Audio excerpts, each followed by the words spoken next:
할렐루야. 옆에 계신 분들과 이렇게 인사 나누겠습니다. 주님의 평강이 함께 하시길 바랍니다. 그리고 한 번 더 인사 나누겠습니다. 여기 계셔서 감사합니다.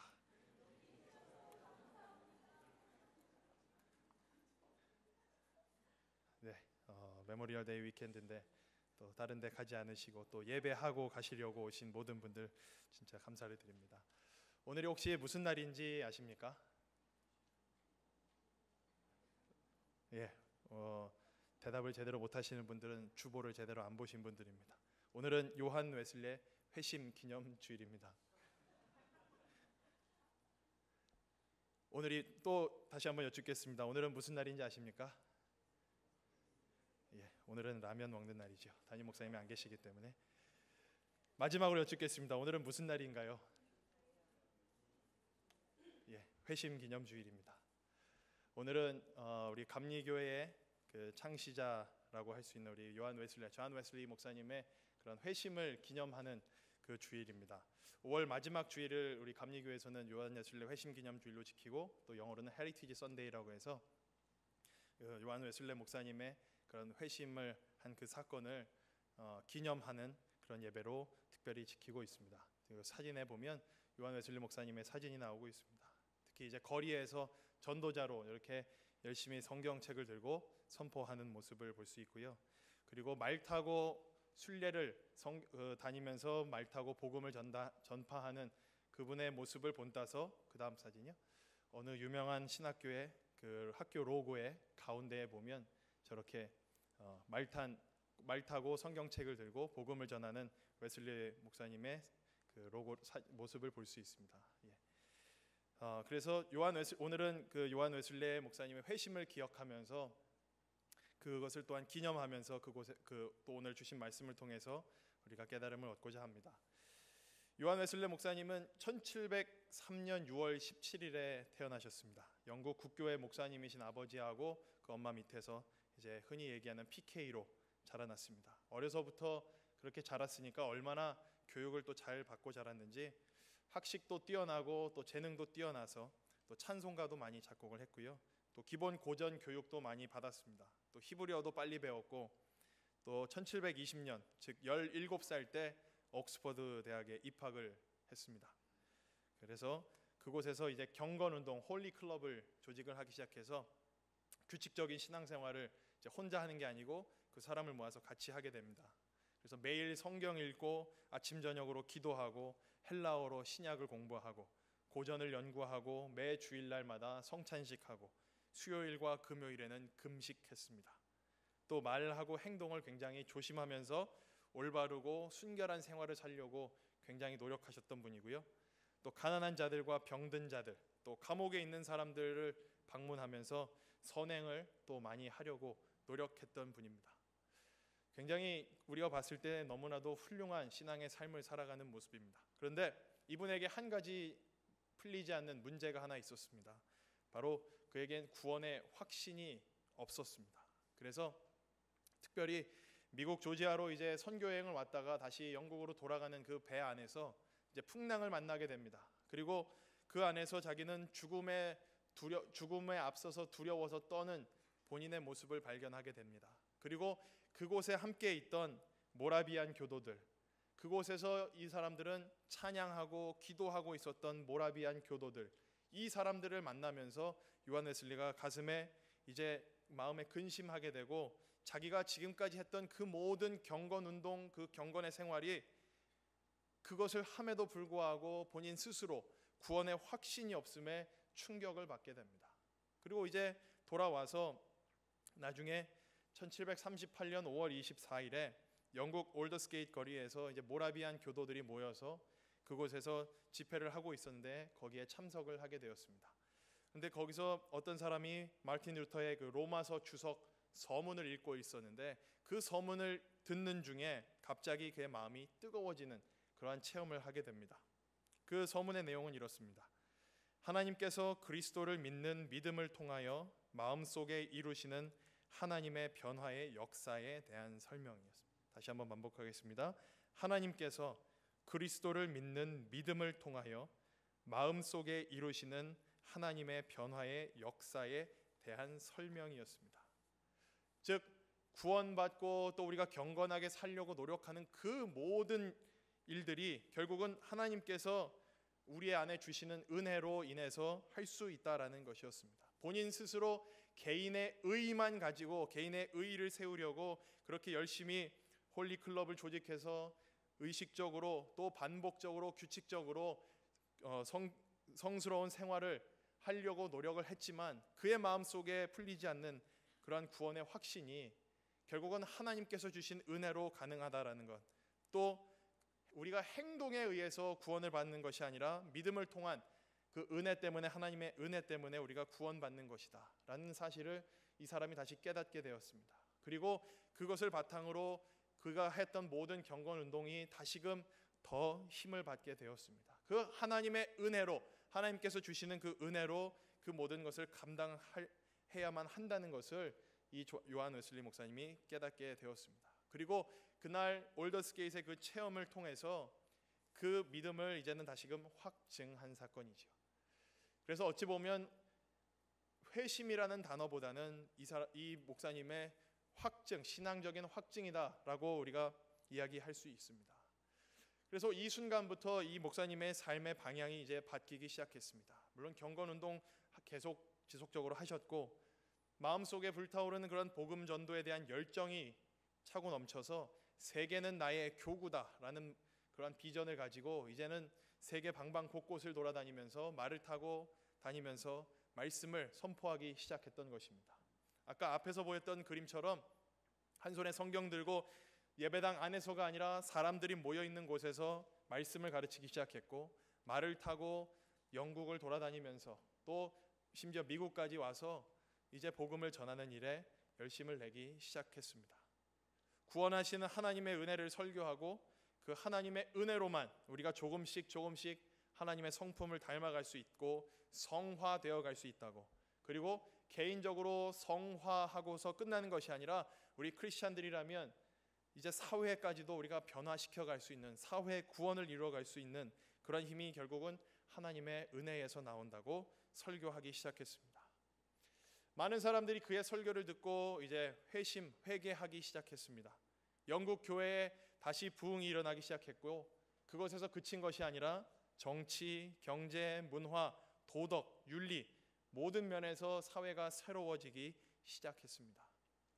그 한 사람의 신앙의 확증, 구원의 확신, 또 그로 인한 회심을 통해서 그리고 그의 삶의 변화로 인해서 한 나라가 바뀌게 되는 그러한 역사가 일어나게 됐고 지금의 우리에게까지 그 영향력이 지금 미치고 있는 것입니다. 그래서 우리 감리교회에서는 특별히 이 웨슬리 목사님의 회심을 기념하면서 이 기념주일을 지키는 것입니다. 오늘의 말씀으로 돌아가 보면 오늘의 말씀은 바울과 실라가 이제 빌립보에서 전도하는 중에 점치는 그 귀신 들린 여종이 하나 있는데 그 사람을 고쳐주는 장면이 나옵니다. 그러자 이제 그 사람 때문에 돈을 벌었던 이 이제 주인 아줌마가 한순간에 수익을 이제 잃어버리게 됐으니까 이 바울과 실라를 고발하지요. 그리고 결국 죄목은 사람들을 선동한다라는 죄목입니다. 요새 말로 표현하면 근거 없는 것으로 비방하고 사람들을 선동해서 흑색 선전을 해서 이제 사람들을 잘못된 길로 자꾸 인도한다라는 그런 죄목으로 바울과 실라를 신고해서 잡혀가게 됩니다. 그리고 간수에 의해서 매도 맞고 결국 채찍질도 당하고 감옥에 갇히게 되죠.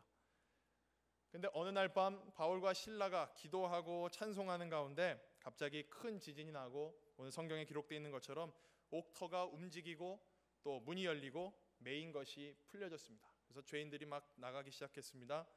그리고 이 사실을 안 간수가 이제 그 죄수들이 다 탈출을 했기 때문에 자기가 갖고 있던 칼로 자결하려고 했습니다. 왜냐하면 이 간수의 역할은 그 죄인들 안에 있는 죄수들을 잘 지켜야 하는 것이 그 사람의 임무이기 때문입니다.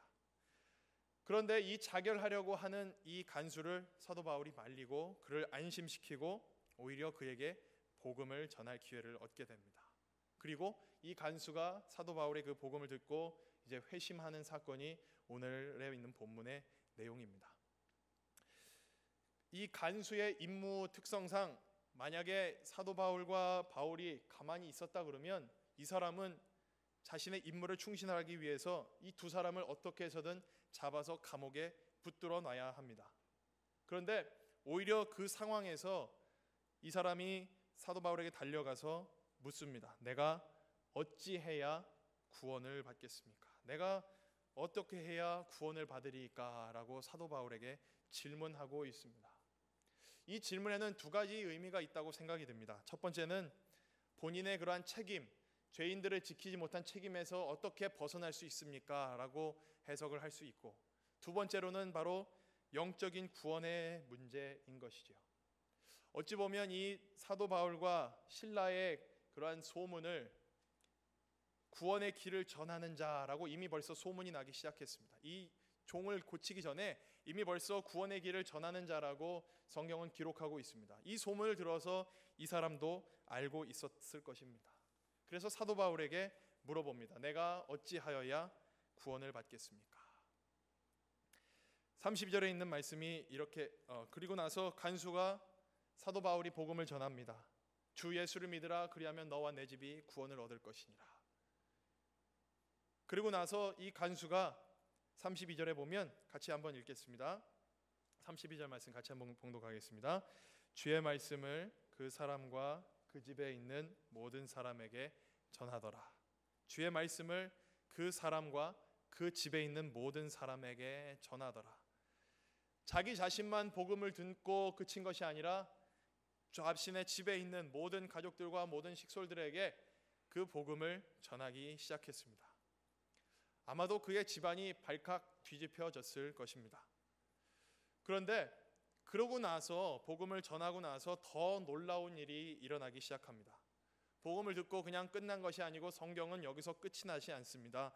바울과 실라를 자기 집으로 데려가서 음식도 주고 맞은 자리를, 상처난 자리를 씻어주기 시작합니다.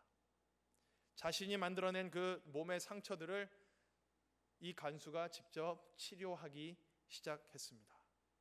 자신의 죄, 그들을 때릴 수밖에 없고 채찍질할 수밖에 없었던 그 죄를 그의 행동으로 그가 그 상처를 씻어줌으로써 회개의 모습을 보여주고 있습니다. 2007년인가요? 영화 밀양이 굉장히 화제가 되었던 적이 있습니다. 다른 내용은 다 생략하더라도 주인공 신의 전도연 씨의 역할이죠. 자신의 아들을 죽인 그 사람을 이제 감옥으로 찾아가서 면회하고 하나님의 사랑을 전하려고 합니다.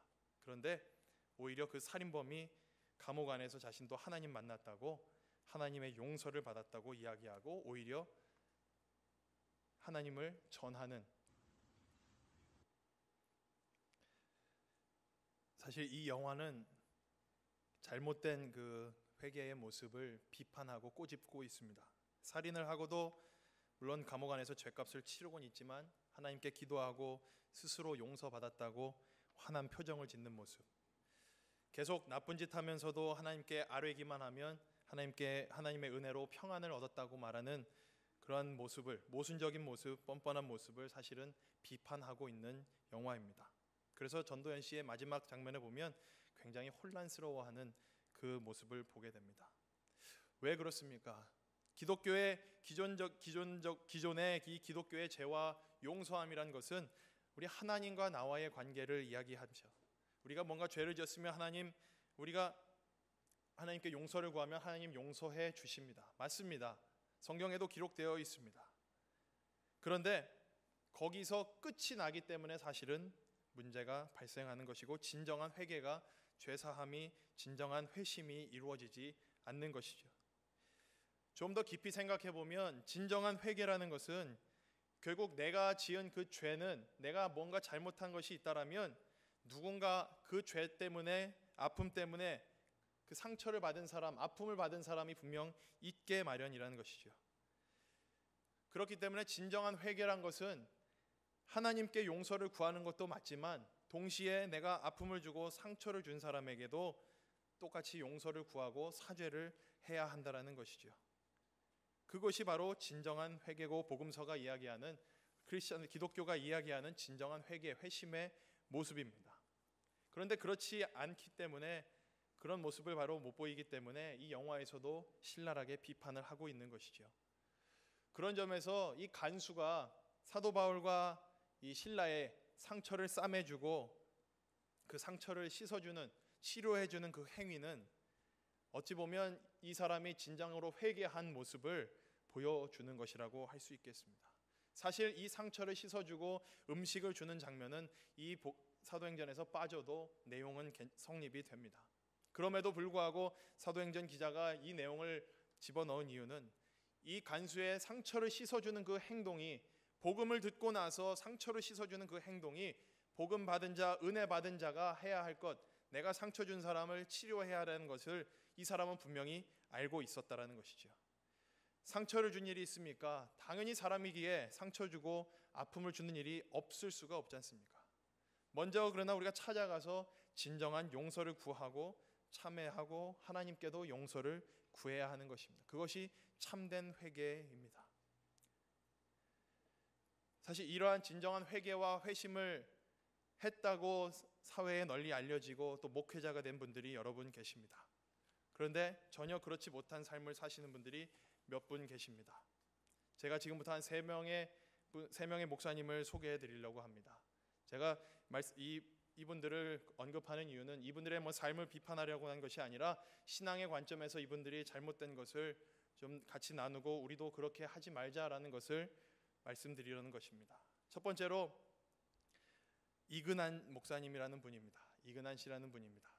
예전에 고문 기술자라는 분이죠. 그래서 이분이 고문을 통해서 없는 죄도 만들어내고 억울한 사람도 많이 만들어냈던 분입니다. 그런데 다음 사진에 보면 이분이 어느 날 최근에 목사 안수를 받았습니다. 어느 교단에서 어떤 교육과 어떤 과정을 통해서 받았는지는 잘 밝혀지진 않았지만 어쨌건 안수를 받고 사회적으로 화제가 되었습니다.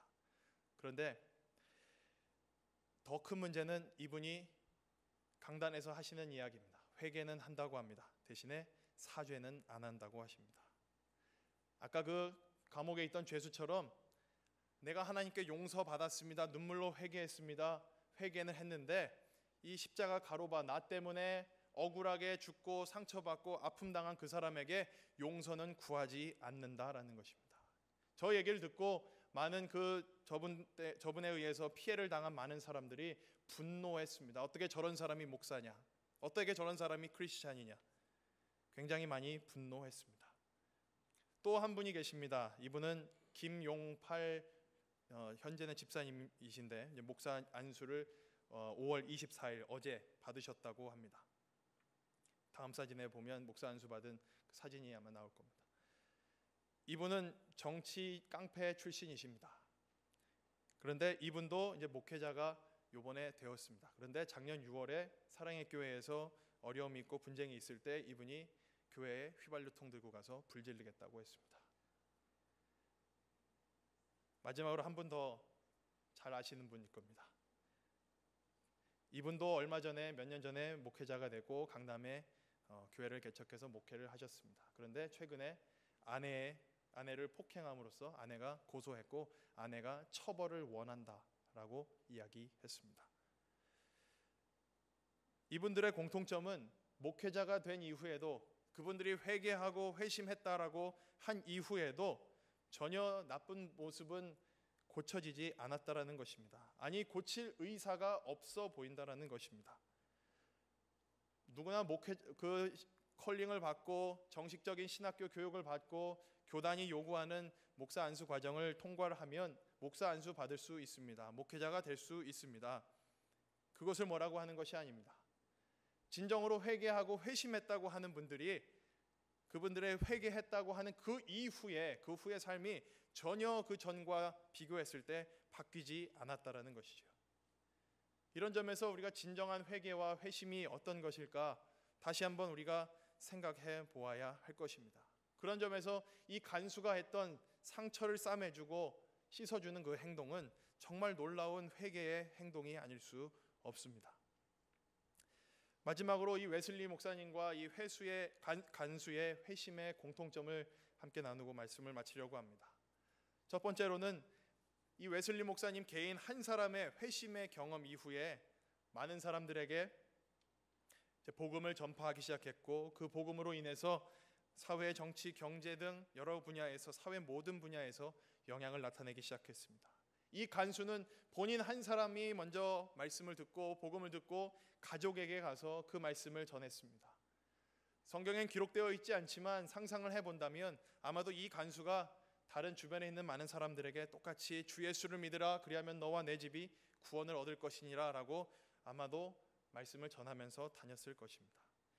신앙은 지극히 개인적으로 시작합니다. 개인적인 체험과 믿음에서 시작하지만 결코 우리에게만, 스스로에게만 머물러 있으면 안 되는 것입니다. 넓게 퍼져나가야 한다는 것이죠. 우리 목사님께서 표현하시는 대로 거룩한 영향력을 미쳐야 한다는 것이죠. 그래서 마태복음 5장 14절에 이렇게 기록되어 있습니다. 우리 같이 한 목소리로 봉독하겠습니다. 너희는 세상의 빛이라. 산 위에 있는 동네가 숨겨지지 못할 것이요. 사도 바울의 모습은 어떻습니까? 그 한 사람의 회심으로 인해서 정말 복음이 많은 땅에 전파되어지는 역사가 일어났습니다. 이처럼 신앙은 개인적으로 시작하지만 그 영향력은 주변에 있는 많은 사람들에게 넓게 퍼져나가야 하는 것입니다. 마지막으로 오늘 이 말씀을 준비하면서 사실 저도 굉장히 이런 이야기를 하면서 말씀을 드리면서 굉장히 조심스럽습니다. 왜냐하면 우리 모두 죄인이고 저도 죄인이고 하나님 앞에서 의인은 한 사람도 없기 때문입니다.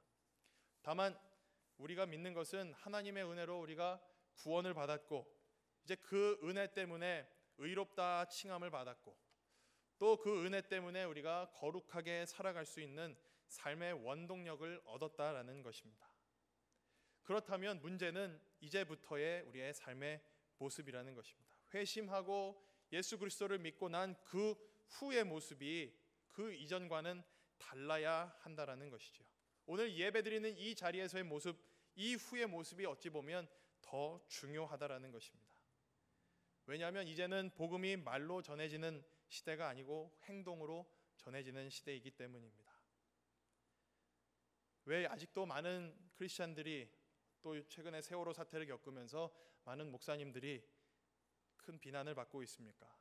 다른 사람의 아픔을 전혀 공유할 줄 모르고 그 아픔을 싸맬 줄도 모르고 잘못을 시인하고 또 용서를 구할 줄 아는 겸손함이 없기 때문입니다. 우리의 모습 속에, 우리의 삶의 모습 속에 다른 사람의 아픔을, 예수님처럼 다른 사람의 아픔을 함께 공유할 수 있고 그 아픔을 싸맬 수 있는 사랑의 모습이 우리에게 있어야 할 것이고 또 우리가 잘못하고 누군가에게 아픔을 준 일이 있다면 그 잘못을 시인하고 용서를 구할 줄 아는 겸손함이 우리에게 필요할 것입니다. 또한 용서받은 자로서 또 은혜 입은 자들로서 오늘도 하나님과 사람들 앞에서 우리 당당하게 복음을 이제는 살아갈 수 있는 믿음의 결단이 우리에게 필요한 것입니다. 오늘 특별히 웨슬리 회심 주일을 맞이해서 우리 모두에게 이런 은혜가 함께 하셔서 여기 계신 우리 모든 성도님들 한 분 한 분의 삶으로 인해서 여러분들이 만나는 많은 사람들이 또 구원받고 또 아직 주님을 모르는 많은 사람들에게 복음이 전해져서 이 땅에 천국을 이뤄 나가시는 저와 우리 모든 성도님들 되시기를 주님의 이름으로 간절히 축원합니다. 우리 같이 잠시 말씀을 묵상하면서 기도하겠습니다.